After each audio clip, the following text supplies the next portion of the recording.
I don't think we have mic here, so I will have to. I hope you all hear me back there.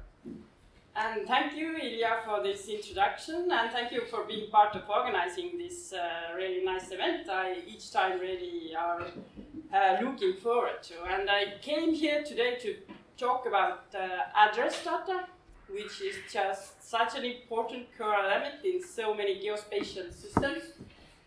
And often this unifying element that ties together different data sets. So therefore I find it is very important it is handled properly.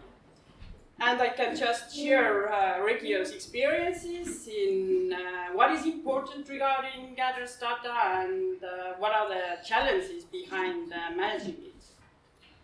But before I dig really deep inside address information, I will just do a brief introduction about Regio so you would get a better understanding of why is managing address data so important to us. So as already said, we started now more than 35 years ago as a spin-off from Tartu University. And first it was in the field of cartography. But, and we still do maps, and we love doing maps and visualizations of geospatial data in all of its forms. But to be fair, this part of our business has been declining, and we find ourselves working purely on the geospatial data itself. And for various reasons, so we keep and maintain our own Baltic states database. So in one standardized system, Estonia, Latvia, and Lithuania. And in this dataset, address data is one most important element in it. But besides this, we also have the roads and navigation and points of interest and areas of interest and so on. And we also our third and growing sector is providing GIS services. And in this field, we also see a clear need for also other institutions to manage their address data and to link their data to other data sets as well. So now about more why we do this address data management. And first I'd like to share an observation I've made. Whenever I've been talking about this topic with people who are not very familiar with address data themselves, then they are often really surprised to find out that Regio puts so much time and effort into address data management. Well, because isn't it something that government institutions should be doing, managing address data? And it is quite true. So we do not have an authority to assign addresses ourselves, so we don't do that. And we also entirely depend upon government provided data sets. And it's also true that the raw data sets in all three Baltic countries is mainly open to use for everybody. So I do get that it might be really hard to understand how is it even possible to do business with this kind of work. But then I start asking questions like, well, have you ever had problems on your own with using address data? And then if they say they haven't, this just means that the systems they're using are running really smoothly. And when things are running smoothly, it just must mean that there has been done a lot of work behind them. Or they start saying like, oh yes, I have had problems with inserting my address into some web form, or I have had problems with finding an address in a navigational system or a map, or not getting my delivery. So these are also these kind of problems that we are addressing in our everyday work. But as our clients are mostly institutional, the palette of problems is much wider. But in general, we are trying to fill this gap in between the raw data sets that are provided by government institutions and the end user systems that should be running really smoothly. So as we are dealing with three different countries, there is a lot of integration tasks that need to be done. And because we want more of addresses than just the address objects themselves, the address data to bring more meaning, this means that we have to integrate a lot of different data sets.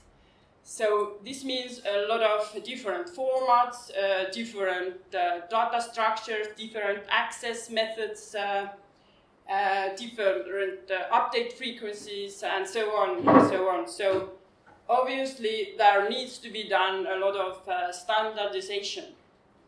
And it can, even when we're talking, narrowly about only the address objects themselves, it can seem like a fairly easy task. How hard can it be? We all know what an address looks like. It starts from the country, and then there's administrative level, and then there are settlements, and inside the settlements there are streets, and besides the streets there are houses, and inside the houses are units. But it is like with a lot of things, when you take a closer look at it, then it gets more complicated.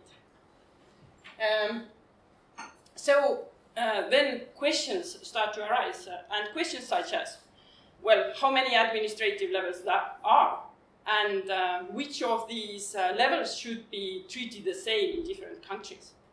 And also, what about these historical administrative levels that don't fit to the system, but the end-using system still want to know about also historical levels and some other unofficial territories. And also quite concrete questions, like, for example, if I have an administrative unit which has the exact same name as a settlement unit, so what should I do then? For example, in Estonia, we have this situation after the last administrative reform, that we have administrative units that are named cities, but they expand way out of the limit of the city. So, for example, your address in Estonia could be Haapsalu linn and Haeska village, which really doesn't make sense, does it? But it's an official address, so there's not much we can do about that. But in the same time, if you would be living in the Haapsalu city itself, then your address officially is like Haapsalu city, which doesn't make sense. So in the end user systems, we would like to avoid these kinds of silly situations. So we have to deal with these kinds of things. And of course in Estonia and Latvia, but also a little bit in Lithuania, we have to understand, and it's hard for some of our clients to understand, that there are actually two kinds of addressing solutions. One is street-based addressing, and one is an area-based addressing. So below the settlements, there are no streets, and there are house numbers or house names or farm names or cadastral units names that are actually address objects straight below the settlement level. And to make it more complex, in Estonia, you can have also the numbers below these house names. And in Latvia, the parent object of these house names can also be not settlements only, but also some administrative units. And in Lithuania, you can have also numbers below the settlement without the street being there in between. And then in Estonia we have this weird thing like small places, and well, there are more questions like that. So it can be a bit more complex than it seems in the beginning. And one of my favorite topics regarding addresses is, of course, location. And it's important to understand that one address object can have and has multiple geometries. I'll start with points. It doesn't matter on which level the address is. Almost all systems need that there is one address, one point location of the address.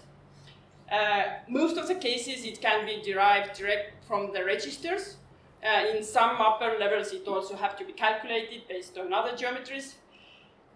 And in our experiences, the location can and should be in many situations also enhanced. And there are many reasons to do that, and many ways to do that, but I'll give you just some examples. For example, for a settlement level, the settlement center point for navigational systems should be in the center of the main junction inside the settlement. And the house number level, in the perfect world, the point would be located near the main entrance of the building, inside the building, not in the middle of the parcel, for example. And for navigational systems, it is also important to add another point location, point geometry, which is an access point of the address point.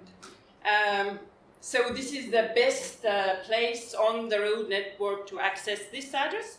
And as we can see from this picture here, the nearest point on the road network might not be the best place to access the address. So there might be river in between, or a railway, or a fence, or whatever.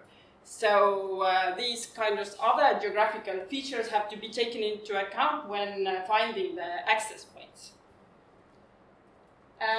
The most important linear features regarding addresses are streets. And well, the challenge here is applying this register-based information to the actual road networks that are used by the end-user systems. So the registered data is not, the geometries are not meant for navigation, for example, or they can be, in some cases, even just quite schematic. And then there are areas, and almost all address objects also have an aerial representation, or should have, starting from the entire territory of the country and ending up with parcel or the cadastral unit or a part of cadastral unit or even a building or a part of building. And the areas are very important in the systems that are dealing with reverse geocoding or map display or also analytical statistical systems. And I can just tell you that it is quite a challenge. Well, finding and defining these territories for all address levels and then aligning them with each other. Another interesting topic is address data enrichment, which means adding extra attributes from other external data sources straight to the addresses, which is often needed. And often in these external datasets, we have the straight links, either some IDs or the address line itself that the connection can be established through.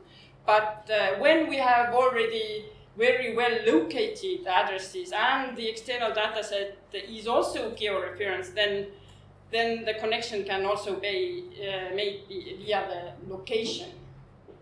And here are just some examples, what kind of information is required or straight on the addresses. So, for example, population counts, which is very important for making good and readable maps. But also a lot, we have been dealing with adding property or building or cadastral information straight to addresses, or even some kind of risk assessment of point of interest information. For example, the distance to the nearest school and other things. But as you can imagine, the possibilities here are limitless. So now, important need when we have gathered all this data into one system is, of course, that it is cleaned and validated. This is an important need for ourselves and for the end users. So all the discrepancies between datasets have to be resolved, and also sometimes inside the datasets. So we have to constantly monitor whether the relationships between objects are valid, whether the geometries are valid, whether the geometric relationships make sense, whether the attributes are filled and follow the rules, and so on, so on. So for example, currently we have the situation with Lithuanian data that the official territories for the settlement level And the point layer, which is also official data, they don't match each other. So there are some settlements already disappeared from the territories, but still present in the points. So we have to somehow deal with it, so the end systems wouldn't break. And of course, finally, the most important thing is also that this data is as much as possible up to date. So this is something that we need, and our clients expect that there are regular updates all the time. So the content changes all the time, but the structure never changes and stays the same, even though the sources change. Expected are stable IDs, and also important that only real changes are reflected, not not important changes. And also that the history is preserved, so that also the old and historical addresses are still reachable and searchable. And I can just tell you that is one thing, designing these automated workflows of data ingestion and transformations and enrichment and validation. This is the fun part, and then there's the ongoing task of maintaining these systems. And if you have a lot of these incoming data sets, well, our experience is that almost all the time something is changing beneath and needs some attention. And we have heard this phrase, I think, more than one time today, that there still needs to be human in the loop, validating, looking that the process is run, fixing the errors, and sometimes even doing manual work when needed, so that the things would get updated in time. Just as a final thought, I would repeat the same thing that I said in the very beginning of my presentation, that as addresses are the kind of elements that link together different systems. And we all know this saying that the chain is only as strong as its weakest link. And this is the reason why we put so much time and effort into address data management, so that the link would be as strong as possible. So thank you for listening, and I'm open to questions.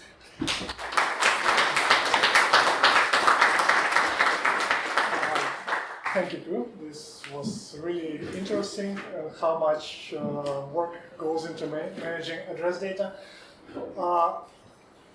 We have some questions on Slido, but you will have plenty of time for questions. One question I have is, do you, given you spend so much time validating the data, cleaning it up and stuff, do you send some of the results upstream to the government or to the source of the data? Yes, we do, and of course we communicate with each other, and also ask why are things like this, and why and get the explanations. And of course we have done also this, that we are saying that well, there are problems, but often we see that actually there are behind this address management different institutions inside the government. So it is quite a hard work, and I guess this part is maybe even more harder, maintaining the country's address systems, as there are municipalities involved and the central government, and yes, but we do communicate with each other, of course. So, starting questions from slide, does Regio offer open data services for address data? For address data? Do you publish anything as open data? Well, in our website, you can use it. It is publicly open for everybody to use. So this is one place where you can, locate your address. So So this part is public, yes. I've seen you have some APIs, right? Yes. Right. But the API service is open for testing, yes, but we are a private company. Right. No, obviously. Yeah, another question. Do you store access point information on the road for the addresses for each address, or is it calculated on request? No, we for each address, yes. So on the lower level addresses, which are the house numbers or house names, so for these kinds of address levels, yes, for each point. Right. Any questions in the audience? Yeah. Can you cover a bit the technical side, more on the data sources side? So you for sure pull government data, and also from satellites, from GIS systems. And how many data sources you have, and how do you put it together? Well, we use quite a lot of data sources. I don't remember if I listed them here, but most of them, when we are talking about addresses, they are authoritative resources. So, for example, address register, postal code register, cadastral register, property register, building register, territory datasets that are also issued by government institutions, place name datasets, business register, and so on. But in some places, for example, some territories, there are no data available, so we have to somehow make it ourselves. Or we also have, I think on this slide here, we use actually also the municipality data. For example, the bigger municipalities are also listed here, like Tallinn and Vilnius and Riga, but also other smaller municipalities, for example, the territories of the unofficial city districts, which are still important for some systems to use, that are really closely connected to address data. So this comes also municipal, but as much as possible, of course, we use authoritative resources. Right. You mentioned confirming yourself. Did you ever have to drive somewhere to confirm the address on the ground?